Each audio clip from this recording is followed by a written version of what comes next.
Hello everyone, I'm Dr. Sindhu. Today we're going to talk about weight loss.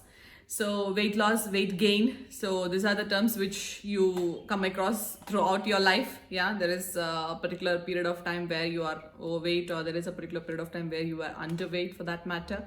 So, we are going to discuss about weight loss, and I have a very powerful tool which I guess anyone can, implement in their life. Yeah, let's begin with it.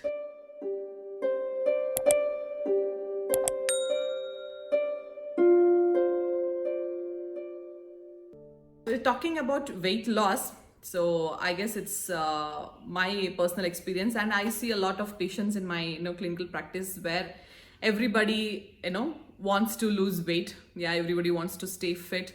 I wouldn't say weight loss or something like that. It's about being healthy and having a healthy lifestyle. So there are different diet plans, and there are different studies and the researches and everything which have been undergoing these days, because obesity is one of the major problems which is affecting the modern day people. Yeah, because of the lifestyle and because of the food what we eat and everything. So we all are suffering from obesity. It is one of the major causes of morbidity and mortality in this modern world. So I guess every one of us should work towards leading a healthy life. So healthy lifestyle or a healthy life begins in your kitchen, and on your plates what exactly you're eating. Yeah, exercise is very very important, but when you are planning for weight loss, or when you are on a healthier lifestyle journey, so what you eat in a day matters a lot when you are planning on weight loss or weight reduction. Where what you consume in a day matters 75 to 80%, and your exercise is also important, which contributes your 20%. So you should be 100% involved in it when you're planning, or when you're looking forward to lose weight or to become healthier and fitter. So talking about weight loss, so I have also been in that stage where I was also having struggles and everything to lose weight.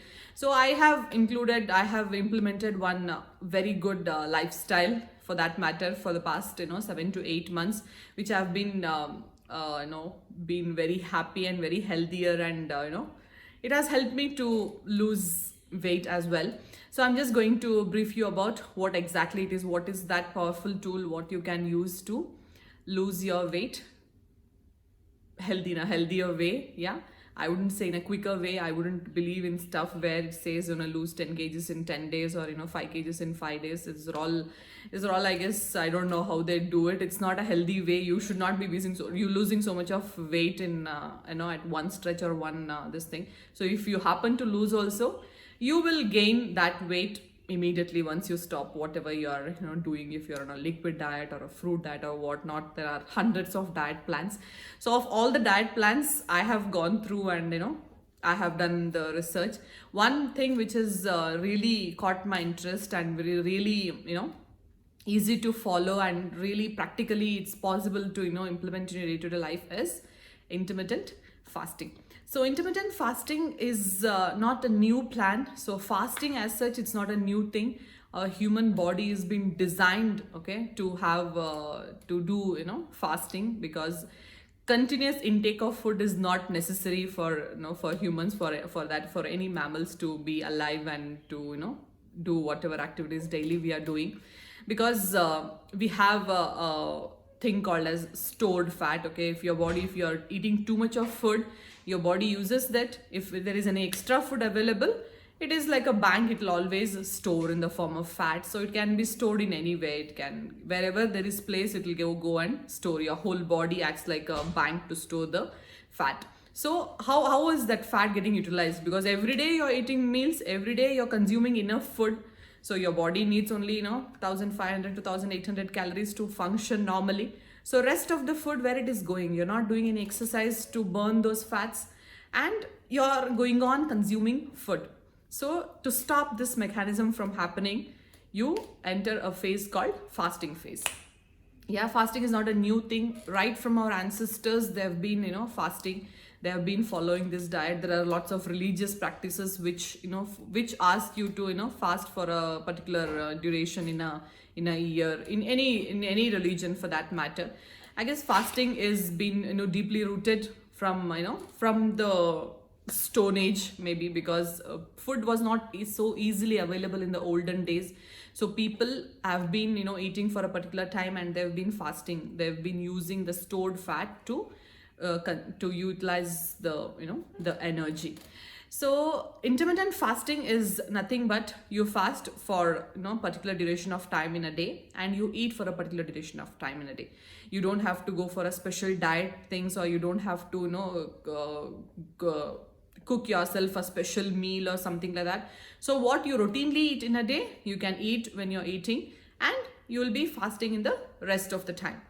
So to begin with, you can try with, 12 to 14 hours. Yeah, that means if you have your dinner at around, 7 o'clock or 8 o'clock. So if you can finish your dinner by 7 or 8 o'clock in the night, so the next day your first meal will be at 12 o'clock or 11 o'clock, depending upon when was your last meal. For example, if you have finished your dinner at 8 o'clock, so don't eat anything till next day afternoon 12 o'clock. So if you can't fast to begin with, you can go for 14 hours, then you can slowly build it up. There is a transition period for any plan or anything you're starting newly. Your body should get adjusted to it.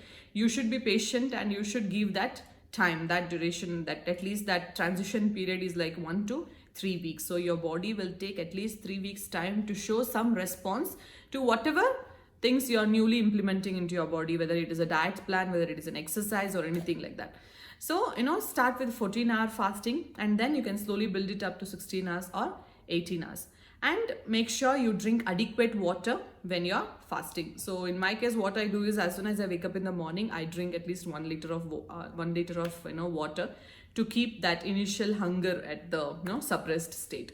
So then, whenever you feel hungry, you can drink water. You can have coffee and tea without milk and sugar. That is, a black coffee or black tea or a green tea is definitely fine. You can have it without any calories in it. So these are the only things which you are allowed to eat in your fasting window. So when you're feeding, when you're starting to eat, make it a point, you start your meal with some heavy, you should, feeding window of, 8 hours, whatever you're eating, you should eat moderate, in the sense you should eat a healthy meal at that time, because you've been fasting for 14 to 16 hours. Your body needs that much of energy. So you need to eat lots of healthy stuff.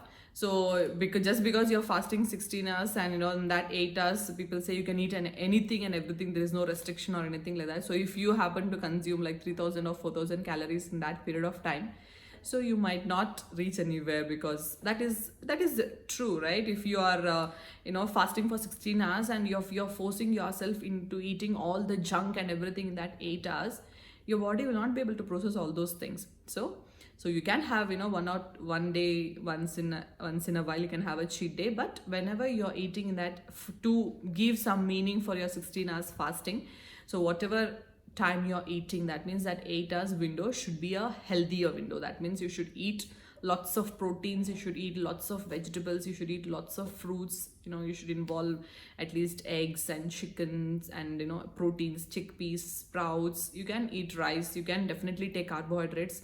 Okay, you do not restrict yourself from not taking the carbohydrates. You can definitely take rice, you can definitely take chapati, what you usually cook at home. But because you're being fasting and everything, you should include more of proteins in it. Maybe just break your fast with some 2 boiled eggs, just the egg whites. And before finishing your fast, before you stop your last meal, try to include more proteins in that meal. So in between, yes, you are more than okay to eat anything, except if it is not every day. You should not be eating only the junk and oily and deep fried items or something like that. So whatever in 8 hours you're eating, so compensate for those 16 hours. That means try to give all the required nutrition to your body. So there are a few differences when it comes to women and men, because both of our bodies are different in all the aspects, how we how the metabolism happens and everything. So girls might find it a bit difficult to go for 16 to 18 hours fasting, but you can start with 12 hours or 14 hours fasting. I guess 14 hours fasting is definitely okay. So if you're pregnant, if you're breastfeeding, and if you are planning for pregnancy, And if you're already underweight, and if you are having any eating disorders or something like that, if you are diabetic who are taking, you know, medicines and all, so these are the category of people who should not do this intermittent fasting, because it's not a healthier option for them. So rest of the category, rest of the people who are healthy and who are more than 18 years of age and less than, you know, 55 years of age, you are more than okay to do the intermittent fasting. So there are different methods of intermittent fasting. So whatever I'm telling is, you know, every day you are, you know, restricting for 16 hours and eating for 8 hours or 14 hours and, you know, 10 hours. So there are different methods in there are one thing called as 5:2. That means you'll do 2 days of fasting. That means you'll fast for like 24 hours in one particular day. That means you'll have your dinner tonight, yeah, and till next day dinner you'll not eat anything. You'll just do that 2 days in a week, and rest of the days you will eat as usual, yeah. So all these fasting plans will definitely work, will definitely help you lose weight. You should be consistent in it, and you should involve some amount of exercise. You should just go for a walk or something like that, yeah. Exercise also adds a benefit to it. So the effect of exercise comes maximum, it can benefit you when you know, try to do exercise in your fasting window. If not, you know, immediately after you finish your last meal of the day also, you can start your fasting. So this is depending upon your lifestyle, yeah. If you are okay skipping the breakfast, it's okay. If you are okay to skip the dinner part, that's okay. Means if you can have your last meal at 4 o'clock in the, you know, often in the evening, and you can have your first meal at 8 o'clock next day in the morning. You can have breakfast and lunch, and at 4 o'clock also you can have your last meal. So many people will be okay with that also. There is no hard and fast rule. There is no particular time. This is the time you need to follow. Okay, today you are eating your dinner at 8 o'clock. So next day, you from 8 o'clock in the night till next day, when you reach 16 hours, that means at 12 o'clock. So if you happen to go for a party, or, you know, if you have some, you know, late night dinners with your friends and everything, so if you had your meal at 10 o'clock in the night, so next day you can, you know, have your first meal at around 1 o'clock or 2 o'clock. It's absolutely fine, okay. I guess whenever there is a weekend, we have been doing it, right? You know, you go for some you know, late night movies, you go to bed late and you wake up late. By the time you wake up and everything, it will be already, you know, 14 to 16 hours fasting. It's not a very new thing, or it's not a very difficult thing. Yes, initially for, you know, 1 week or 2 weeks, you might find it a bit difficult. As I told you, there is a transition period of, you know, 1 to 3 weeks. So you should be patient, and you might, you know, initially you might feel like you're losing weight, or you're not at all losing weight. Some people can lose some water weight to begin with, but you should lose at least, like, you know, 1 to 2 kilos of weight in a month. That is a healthier way, and that is a more sustainable way to lose weight. So you have put your body under so much of calories for all these years to reach to whatever, you know, weight you are today. And overnight it's not going to go off like a magic, okay, until unless you do some, you know, cosmetic surgery or something like that. There is no diet plan, and there is no exercise, you know, there is no shortcut for weight loss. It's always, it should be consistent, and it should be a healthier way to lose weight also. You can't lose weight within a week or a month or a two, and it's not a healthier way also. If you happen to lose also, so there is a rebound thing. So immediately once you stop that, there is a risk you might, you know, regain more weight, whatever you have lost already. So I guess that's about intermittent fasting. Let us all wind up at this point. Yeah, I'll see you all in the next video. Till then, take care and stay healthy. Bye bye.